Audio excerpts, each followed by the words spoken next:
संसार रे दुई प्रकार लोक आपण देखिबे। जड़े हूँ धनी लोक आउ जड़े हूँ गरीब लोक। धनी लोक माने साधारणतः से माने कौन सी आध्यात्मिक आड़िकी जीवाटा एतेटा पसंद करते कहीं से धन संपत्ति ऐश्वर्य भितर एत बुड़ी रही था टाइम न थाए। किंतु गरीब लोकटी आपण देख जदि गरीब लोकटी टंका पैसा नहीं रोगणा विभिन्न प्रकार अभाव असुविधा भितर समय काटुची आपण ताकू कौनसी मंदिर हो कि कौनसी सन्यासी बाबा जहाँ पाक हो आपण जदि ताकू पठेबे सी कौन कर ना आपे आड़िकी टाणी हो। धनी लोकटी कौन कर ना निज धन गर्व अहंकार रे से कौन कर ना संसार को जो आसी निजर कर्म कर्तव्य एगुड़ाक सब भूली जीव। शेष बड़े से जिते परमात्मा सहित तार आत्मा मिलन हम सेते बड़े से कौन कर ना मेचे पाप नहीं जाइथिबो। गरीब लोकटी से कौन कर ना तार पापर फल से जानी पारथबो जे पूर्व जन्म रे मोर ए प्रकार कर्म फल खराब थबारे ए जन्म रे ए प्रकार मु अभाव अनटन दुख कष्ट भितर समय काटिची। तेणु सी कौन करछि ना गला बेल को निहाती से तार पाप कर्म को एठी मुख्य हेई पुण्य टिके नेइकिर जाइथिबो। तेणु आपण देखंतु आपणकर 2 एकर जमी अछि। 1 एकर जमी रे आपण कौन कले ना ताको चाष उपयोगी करदेले किंतु आपण बीजटीए बुणी नाहंती। किंतु सेकंड जमीटा कौन है ना सेटा घास होकर पड़ी सेटा चाष उपयोगी आपण करि पार नाहंती। किंतु पर आपण कौन करिवे ना से जो द्वितीय जमीटी चाष उपयोगी न होईची आपण कौन करिवे से जमीटी की घास उपाड़ी की ताकू हल लंगल करी मही देई ताकू चाष उपयोगी करिवे एवं से जमी रे आपण बीजटीए बुणिबे। देखिबे प्रथम जमी जो जमी रे आपण बीज बुणी नाहंती एवं द्वितीय जमी जोटा कि आपनकर पढ़िया ही पड़ता एवं बर्तमान चाष उपयोगी होगी सेटा आपण बीजटीए बुणी पारिसंती। प्रथम जमी ठारू द्वितीय जमीर चाहिदा निहाती बढ़ी जीवो। सेहिति पई धनी परमुहूर्त धनी और गरीब लोकंकर चाहिदा तार कर्मफल अनुसार बढ़ी जाई थाए। आपण देखंतु आपण मु पिला बेले भी शुणी आपण भी कहीं कहीं शुणुवे आपण दुआर मुहर जदि लंका गछटे अच्छी घर लोक कई कहे ये लोकटी आर जन्म तुम बे ऋण खाईदेला से ऋण सुझिब बोली ए जन्म से लंका गछ होगी तुम दुआर मुहर पड़िकी रही। तेणु आमर पूर्वजन्म परजन्म निहाती अच्छी।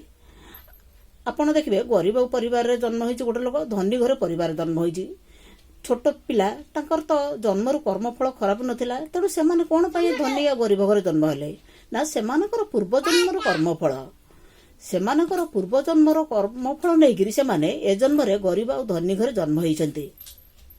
तेणु ए जो आमर पूर्वजन्मर कर्मफल आम चाहिले भी आमर निजर वर्तमान समय सेटा को परिवर्तन करि परिबा। कारण आमे मनुष्य जन्म सबु समय रे आमे पाई परिबा नाही। मनुष्य जन्म होउछ एक दुर्लभ जन्म। भागवत वाणी अनुसार अनेक जन्म पुण्य बळे मनुष्य जन्म मही तळे।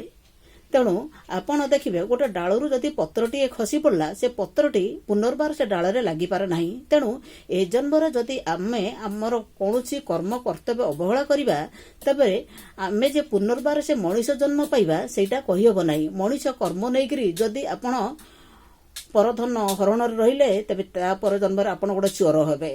जदि सब बेले परकू माने अति लोभ होकर धन आशा गले ता पर जन्म आपण गोटे भिकारी हेबे।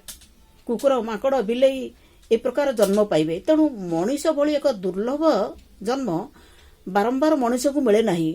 एटा हूँ मनुष्यर कर्म अनुसार मनुष्य को फल मिले। एकटा भगवान मध्य दियंतिनी आम निज कर्म आमे निजे जेते सुरुखुर संपादन करि चरिबा सेही अनुसार आमे मध्य फल पाइबा। बेस्या पिंगला हेले भी से कौन करची ना गौतम बुद्धंकर चरणाश्रित ही शेष बेले से मध्य तार पाप कुकर्मरु से मोक्ष पाई परिथिला। तेणु आमे वर्तमान समय रे आमे निजकू जेते आध्यात्मिक आड़िकी निबा आम भितरु जेतिकी मोह माया लोभ को त्याग करिकरी पाप पुण्य रूपक बीजटी आम भितर बुणिबा तेबे आमे से ପୁଣ୍ୟକର୍ମର ଭାଗିଦାର ଆମେ ନିହାତି ହେବା। ତେଣୁ ନିଜ କି ପ୍ରକାର ଜନ୍ମ ନେବ, କି ପ୍ରକାର କର୍ମ, ସେଇଟା ହେଉଛି ନିଜ ଉପରେ ନିର୍ଭର କରେ। ତେଣୁ ଆଧ୍ୟାତ୍ମିକ ଆଡ଼ିକି ଆମେ ଯେତେ ଆକର୍ଷିତ ହେବା, ସେଇଟା ଆମର ଏ ଜନ୍ମରେ ନୁହେଁ, ତେବେ ସବୁ ଜନ୍ମରେ ଆମ ପାଇଁ ମୁଖ୍ୟ ଦ୍ୱାର ଖୋଲା ରହିବ।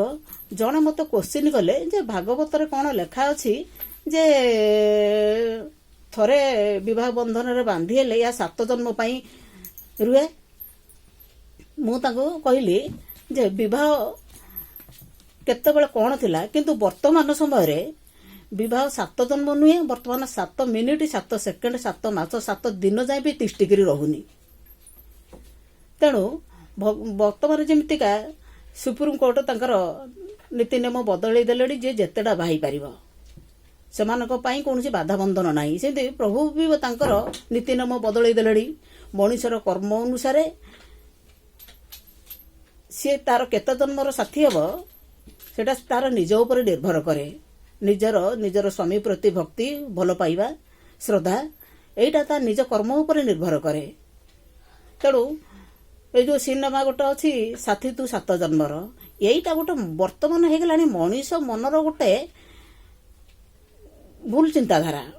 ଥରେ ବାହା ହେଇଗଲେ, ଥରେ ବେଦି ଚାରିପଟେ ବୁଲି ଆସିଲେ ଯେ ସାଥୀ 7 ଜନ୍ମର ହେଇଯିବ, ବର୍ତ୍ତମାନ ସମୟରେ କିନ୍ତୁ ଆଉ ସେଇଟା ନାହିଁ। ଆପଣଙ୍କ ପାଖରେ କି ଆପଣଙ୍କ ପରିବାରରେ ହଉ, ନିଶ୍ଚିତ କାହାରି କେହି ମ୍ୟାରେଜ, ଡିଭୋର୍ସ ଏଇସବୁ ଜିନିଷ ଆପଣ ଦେଖୁଛନ୍ତି।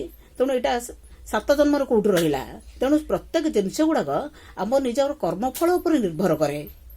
ତେଣୁ ଦୁର୍ମୂଲ୍ୟ ମଣିଷ ଜନ୍ମ ପାଇଁ ଆମେ ଯଦି ଏ ଜୀବନଟାକୁ ନଷ୍ଟ କରିଦେବା, ତେବେ ନିହାତି ଆମେ କୁକୁର ମାଙ୍କଡ଼ ବିଲେଇ ଜନ୍ମ ପାଇବା। ତେଣୁ ବେଳୁ ସାବଧାନ ହେଇଯାଅ। ଜୟ ଜଗନ୍ନାଥ।